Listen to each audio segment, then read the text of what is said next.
Laughter that hurts, truth that comes with a badge. There are moments that linger in the air like a bad smell. A single sentence can change the atmosphere of a room.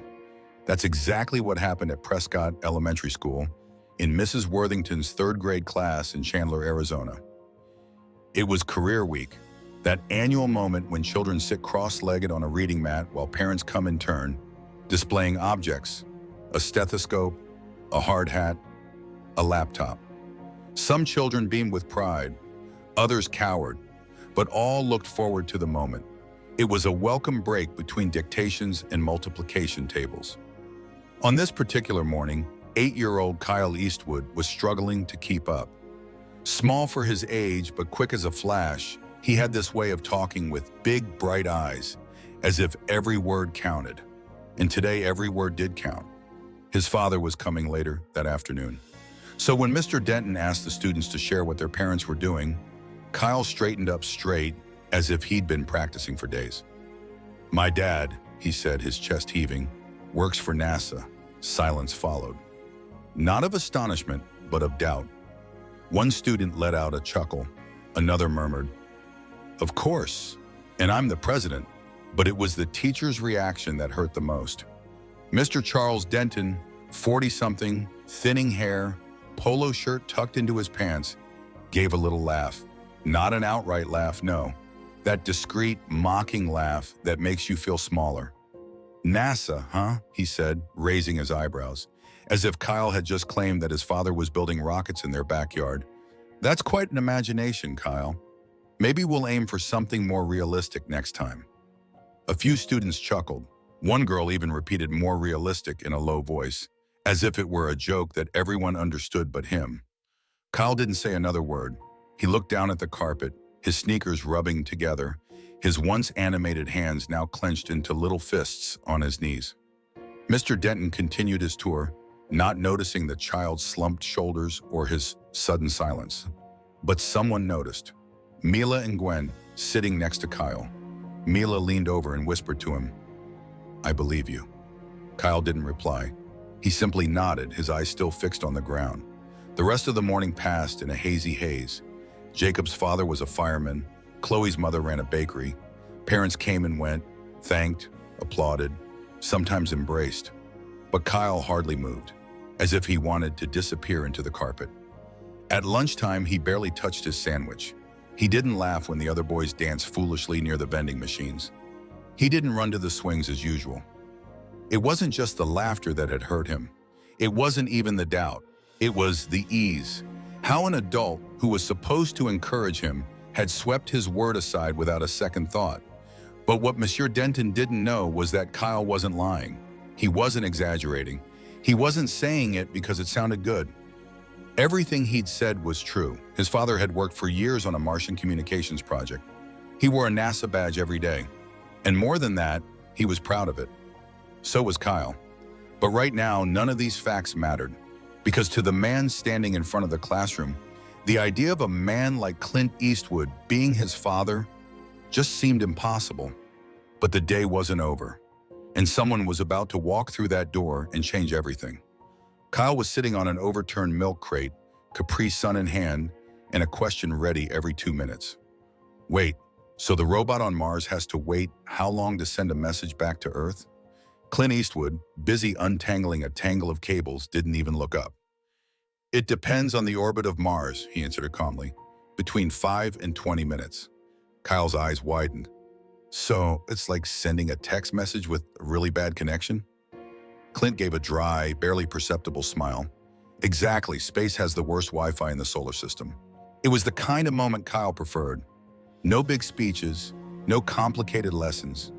Just simple moments with his dad, where science became fun and difficult things seemed easy, because someone took the time to explain them. Clint Eastwood was that kind of man, the man who could silence a room just by walking in. But at home, he was discreet. His hands were always busy, either typing on a keyboard, manipulating a tool, or resting gently on his son's shoulders. His work was intense, wiring, systems, calculations.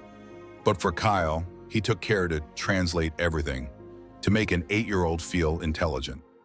That night, at bedtime, Kyle came into his room with a NASA file he'd found on his father's desk. He laid it on the bed like a treasure. "Can I show this to the school?" he asked. Clint glanced at the file. "I don't think we're allowed to take classified documents to show and tell, son." Not even one page. Clint sat down beside him. "You don't need the file. All you need is your voice. Tell them what I do and tell them you're proud of it." Kyle hesitated. "What if they don't believe me?" Clint leaned back on one elbow. "Then that's their problem, not yours." "What if they don't care?" Clint didn't answer right away. He didn't like sugarcoating the truth. He knew how the world could be, especially to a boy who looked like him. "If they laugh," he said at last, "you hold your head high, and you remember that the truth doesn't need applause. It just needs to be told." Kyle nodded slowly. He didn't understand everything, but he was confident. That night, he wrote down everything he wanted to say during craft week. He scribbled words like orbit, spaceship, Martian relay. He even drew his father, holding the Earth in one hand and a satellite in the other. He couldn't wait, so eager to show his class who his father really was. He rehearsed his speech in front of the bathroom mirror, imitating Clint's gestures when he explained something. He even added a joke about space Wi-Fi, but none of it mattered. The moment Mr. Denton laughed. That lunchtime back at school, Kyle didn't tell anyone what he'd been up to. He tore up his drawing before recess, crumpled it up, and stuffed it in the bottom of his backpack. It's amazing how excitement can turn to shame in a split second. One minute you're on cloud nine, the next you're counting the minutes until you can go home and forget all about it. Clint didn't know any of this yet. He had spent his morning in a series of meetings, preparing a slideshow he intended to present to the class. Something light, fun, kid-friendly. There were cartoons of rockets, pictures of Mars, but his favorite slide was the last one, a photo of him and Kyle at NASA's Jet Propulsion Laboratory, both wearing identical badges, smiling broadly. But at Prescott School, Kyle wasn't smiling anymore, because sometimes all it takes is one comment, one person, for a kid to start doubting everything. Mr. Denton went on with his day as if nothing had happened. He reviewed vocabulary words, revised math problems. But every now and then, his gaze landed on Kyle. And Kyle never looked up. He didn't sulk. He didn't cry. He was just silent, with a silence unusual for a child his age, as if something inside him had shut down for the day. Mila noticed. So did two other students, but no one said a word. Maybe they didn't know what to say. Career presentations were scheduled for the last hour of class. At 1:30 p.m., Mr. Denton began to reorganize the room, lining up the desks in rows, placing the easel in the center. Parents waited outside, called in one by one. Kyle stared at the clock more than he listened to the presentations. First, Chloe's mom entered with cupcakes and handed out business cards in the shape of little cookies for her bakery.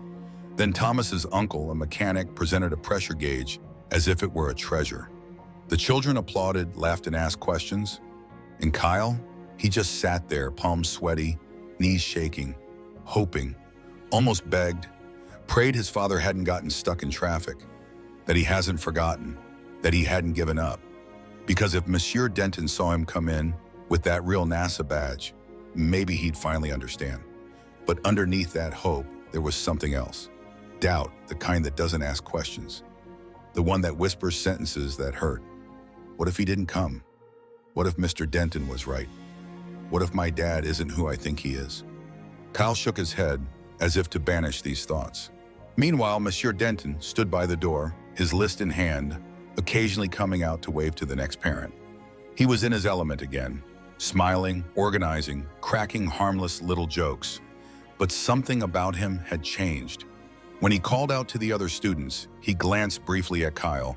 His jaw would twitch as if he wanted to say something, but the words were stuck somewhere behind his teeth. Maybe he'd realized he'd gone too far. Maybe it had hit him when he saw Kyle fade away. But he didn't apologize. Not yet.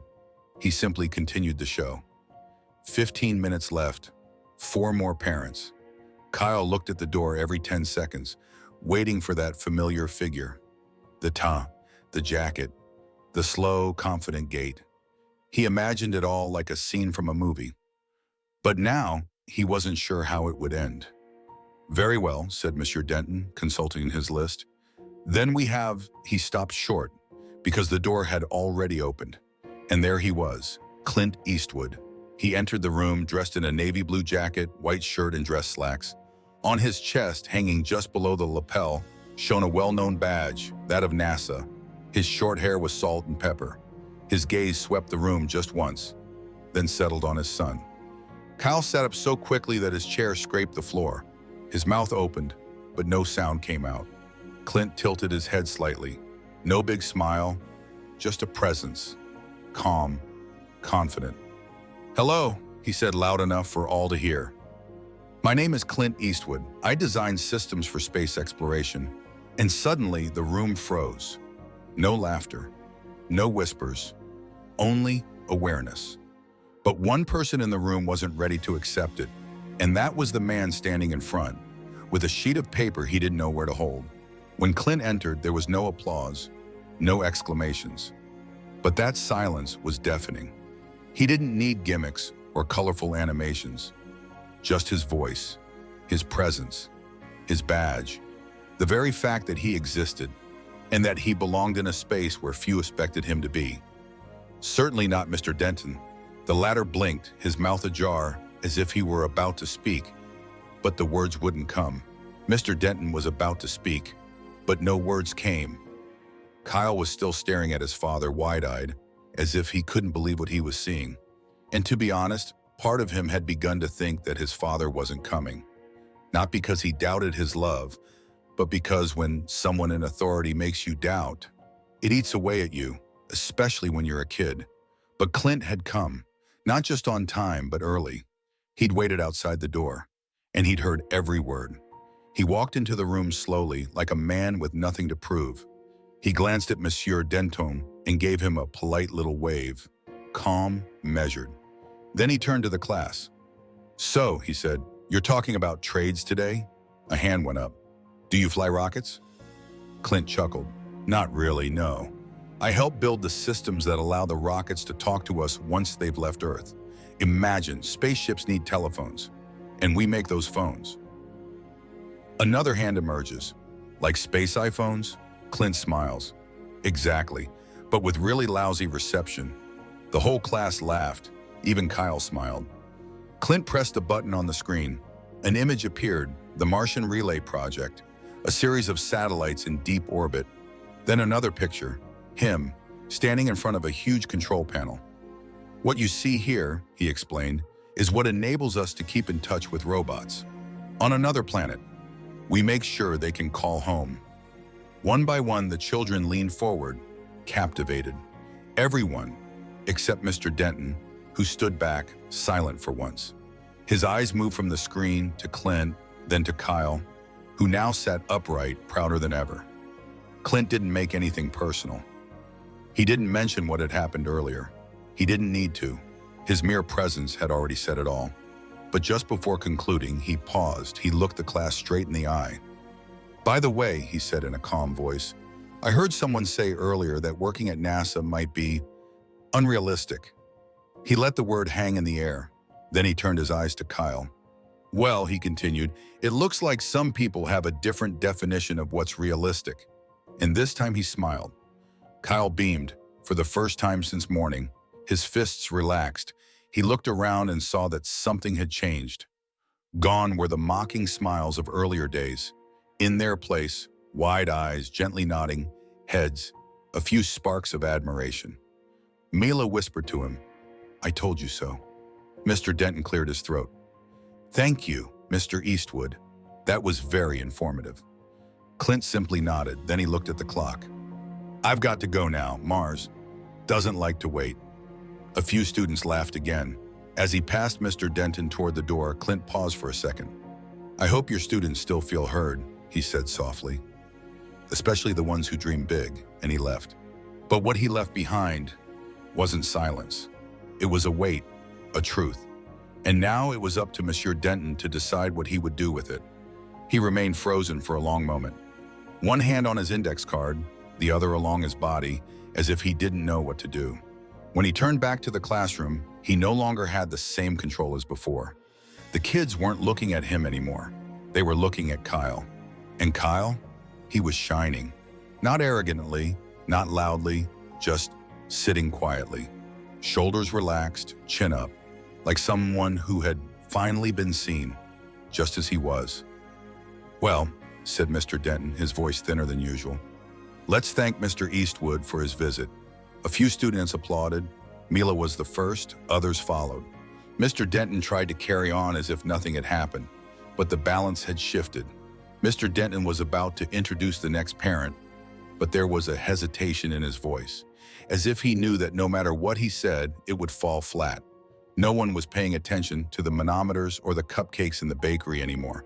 Everyone had just seen a man enter and shatter every preconceived idea that had been floating around this room since the beginning of the year. After the last presentation, Mr. Denton announced the end. The children began to put their things away, bags closed, chairs scraped the floor, the usual end-of-day noise. But Kyle didn't move. He remained seated at his desk, hands clasped, waiting.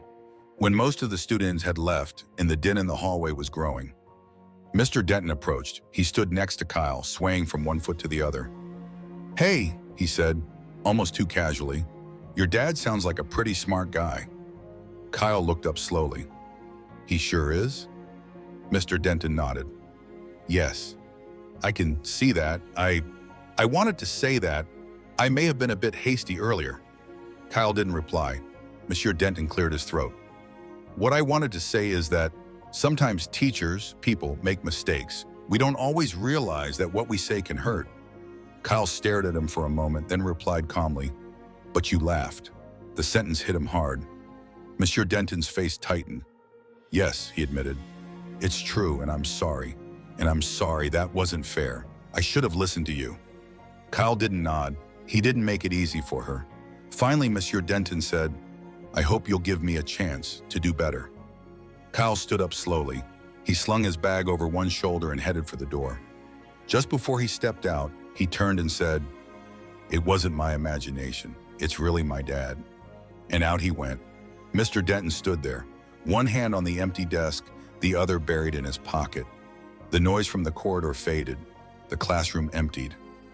But the weight of what had just happened remained. It wasn't just a mistake. It was a boundary, a barrier he tried to put up to a child's imagination. And it had backfired.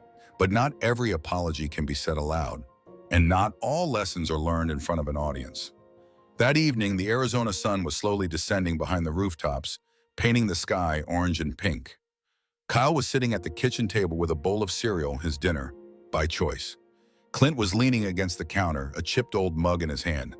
It still read in faded letters, "Space Nerd." They didn't talk much. It wasn't awkward, just silent. Then Kyle looked up. "Did you hear him?" Clint raised an eyebrow. "Your teacher?" Kyle nodded. "When I said you worked for NASA." He laughed, like it was a joke. Clint didn't answer right away. He put down his cup and sat down opposite his son. "Yes," he said at last. "I heard it." Kyle frowned. "Why do people do that?" Clint's voice became low, almost hoarse.